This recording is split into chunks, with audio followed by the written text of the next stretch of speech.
আজি আমি আলোচনা কৰিম EMRS একালব্য মডেল ৰেচিডেন্সিয়েল স্কুলৰ যি ভেকেন্সি আহিছে টিচাৰৰ ভেকেন্সি লগতে তাত জুনিয়ৰ সেক্ৰেটাৰিয়েট এসিস্ট্যান্ট তাৰে ভেকেন্সি আহিছে সেইখিনিৰ বিষয়ে আমি কথা পাতিম আৰম্ভ কৰিবলৈ লৈছো আৰম্ভ কৰাৰ আগত চেনেলটো যদি ভাল পায় সাবস্ক্ৰাইব কৰি ল'ব লগতে হোৱাটছএপ গ্ৰুপ জয়েন কৰি ল'ব পাৰে আৰু লাৰ্নিং কিউবৰ এপ ডাউনলোড কৰিলে আপোনালোকে বিভিন্ন কোৰ্सेছ পাব বিশেষকৈ সিটেটৰ ওপৰত সেইসমূহ আপোনালোকে চাব পাৰে আহক আৰম্ভ কৰোঁ আজিৰ যিটো একালব্য মডেল ৰেচিডেন্সিয়েল স্কুলৰ ভেকেন্সি নটিফিকেশ্যন আহিছে সেই নটিফিকেশ্যনখন আমি ডাইৰেক্টলি খুলি লৈছোঁ ইম্পৰ্টেণ্ট যিখিনি পইণ্টছ আছে চকু ফুৰাই যাম নটিফিকেশ্যনৰ ওপৰত আৰু ইম্পৰ্টেণ্ট পইণ্টছখিনি আমি হাইলাইট কৰি যাম তো এইখন দেখিবলৈ পাইছোঁ আমি EMRS ষ্টাফ চিলেকশ্যন এক্সাম 2025 এই নটিফিকেশ্যনখন আমাৰ আহিছে EMRS বা একালব্য মডেল ৰেচিডেন্সিয়েল স্কুল এই স্কুলসমূহ চেণ্ট্ৰেল গভৰ্ণমেণ্টৰ ফাণ্ডৰ জৰিয়তে চলে চেণ্ট্ৰেল গভৰ্ণমেণ্টৰ যি মিনিষ্ট্ৰী অফ ট্ৰাইবেল এফেয়াৰ্ছ আছে সেই মিনিষ্ট্ৰী অফ ট্ৰাইবেল এফেয়াৰ্ছৰ আণ্ডাৰত এইসমূহ স্কুল ৰেচিডেন্সিয়েল স্কুল আছে বেচিকেলি যিসমূহ ঠাইত ট্ৰাইবেল পপুলেশ্যন বেছি তেনে ঠাইসমূহত এই স্কুলসমূহ এষ্টাব্লিছ কৰা হয় আৰু মোটামুটি যেনেকৈ আমাৰ JNV স্কুলসমূহ চলি থাকে ৰেচিডেন্সিয়েল স্কুল জৱাহৰ নৱোদয় বিদ্যালয় ঠিক তেনেকৈ EMRS স্কুলসমূহো চলি থাকে একালব্য মডেল ৰেচিডেন্সিয়েল স্কুল তো আহক আমি আৰম্ভ কৰোঁ তো প্ৰথমতে আমি কি দেখিবলৈ পাইছোঁ যে last date of application online apply হ'ব সকলোৱে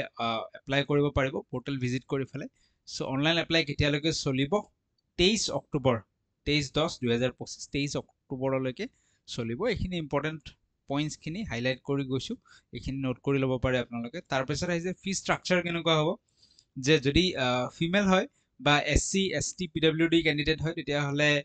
ফিজ কেনেকুৱা হ'ব ফিজ এতিয়া দুটা ভাগত ভগাইছে এটা হৈছে এপ্লিকেশ্যন ফিজ আনটো হৈছে প্ৰচেছিং ফিজ যদি ST SC বা PWD বা ফিমেল হয় এপ্লিকেশ্যন ফিজ নাথাকিব কিন্তু প্ৰচেছিং ফিজ বুলি 500 টকা এটা ল'ব চ' SC ST আৰু PWDৰ কাৰণে 500 টকা এপ্লিকেশ্যন ফিজ হ'ব বুলি ক'ব পাৰে বাকী আদাৰ কেণ্ডিডেট যিসকল OBC বা জেনেৰেল কেণ্ডিডেট আছে তেওঁলোকৰ কাৰণে কিন্তু ফিজ যথেষ্টখিনি ৰাখিছে ইমানখিনি আচলতে কিয় ৰাখে বস্তুটোৰ কোনো লজিক হয় খৰচ হয় ষ্টিল বাকী দিশ কনচিডাৰ কৰিব লাগে আচলতে ইমানখিনি ফিজ ৰাখে যি নহওক বাৰু ফিজ কিমান আমি চাই লওঁ প্ৰিন্সিপালৰ পোষ্টৰ কাৰণে ফিজ আহিব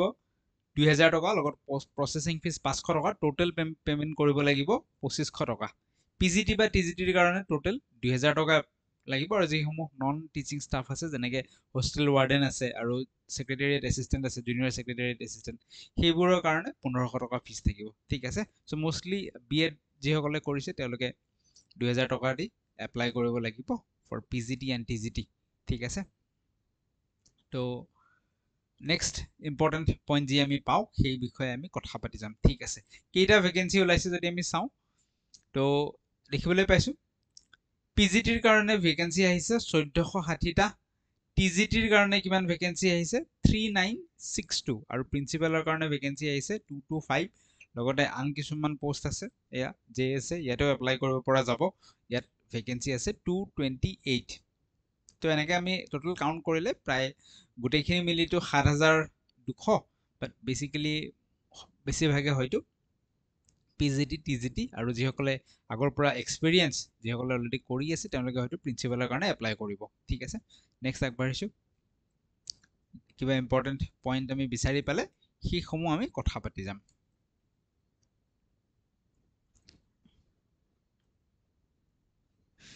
ঠিক আছে তো চেলাৰী ডিটেইলছলৈকে আহিছোঁ যিহেতু চেণ্ট্ৰেল গভৰ্ণমেণ্টৰ জব হয় চেলাৰী ষ্ট্ৰাকচাৰ বহুতেই ভাল হয় অসম গভৰ্ণমেণ্টৰ তুলনাত চেলাৰী ডিটেইলছৰ কথা আমি পাতি লওঁ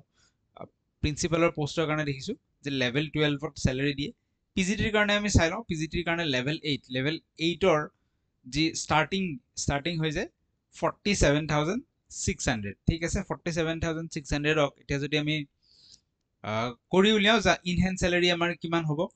চ' 47,600 ইনহেণ্ড চেলাৰী কিমান হ'ব আমি যদি চাওঁ বৰ্তমান DA চলি আছে 55% তো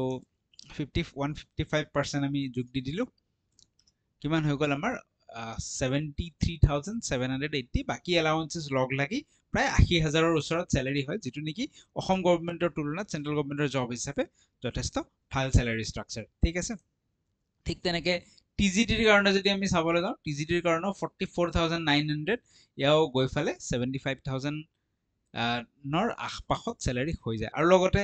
এই স্কুলসমূহত মডেল ৰেচিডেঞ্চিয়েল স্কুলসমূহ যিহেতু অকণমান ৰিম'ট লোকেশ্যনত হয় সেইকাৰণে 10% এটা এক্সট্ৰা এলাউৱেঞ্চ দিয়া হয় এই স্কুলসমূহত বাকী নৰ্মেল সেম জব এটাত বেলেগে যি পাব তাতকে 10% এটা এক্সট্ৰা দিব এক্সাম পেটাৰ্ণৰ বিষয়ে কথা পাতো এক্সাম পেটাৰ্ণ তিনিটা ষ্টেজত হ'ব টায়াৰ 1 টায়াৰ 2 আৰু থাৰ্ড যিটো ফেজ হ'ব সেইটো ইণ্টাৰভিউ হ'ব পিজিটিৰ কথা আমি পাতো পিজিটিত কি হ'ব টায়াৰ 1 হ'ব প্ৰথমতে সো টায়াৰ 1ত 100 নম্বৰৰ এখন পেপাৰ থাকিব ঠিক আছে 100 নম্বৰৰ পেপাৰত কি আহিব জেনাৰেল এৱাৰনেছ 10 নম্বৰ ৰিজনিং আহিব 15 number ICT information and communication technology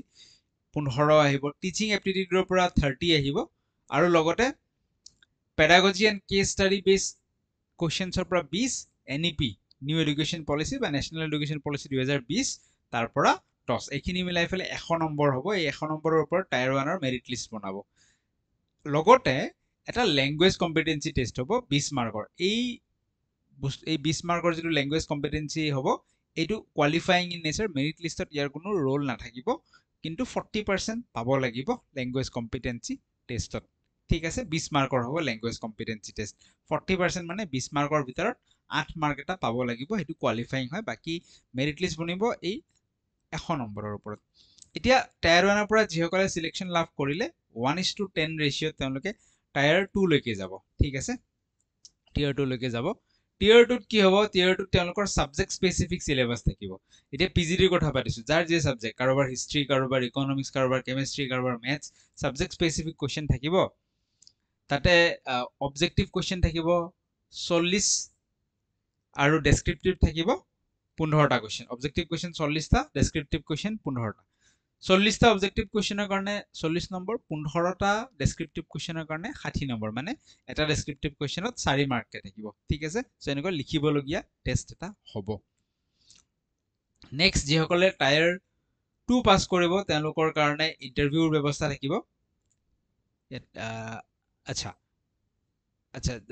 PGT আৰু টিজিটিৰ ইন্টাৰভিউৰ ব্যৱস্থাটো নাথাকে পিজিটি টিজিটিত নাথাকে ঠিক আছে ইন্টাৰভিউৰ ব্যৱস্থা কেৱল প্ৰিন্সিপালৰ কাৰণেহে থাকিব ঠিক আছে 40 মাৰ্কছৰ ইন্টাৰভিউ এটা প্ৰিন্সিপালৰ পোষ্টৰ কাৰণে থাকিব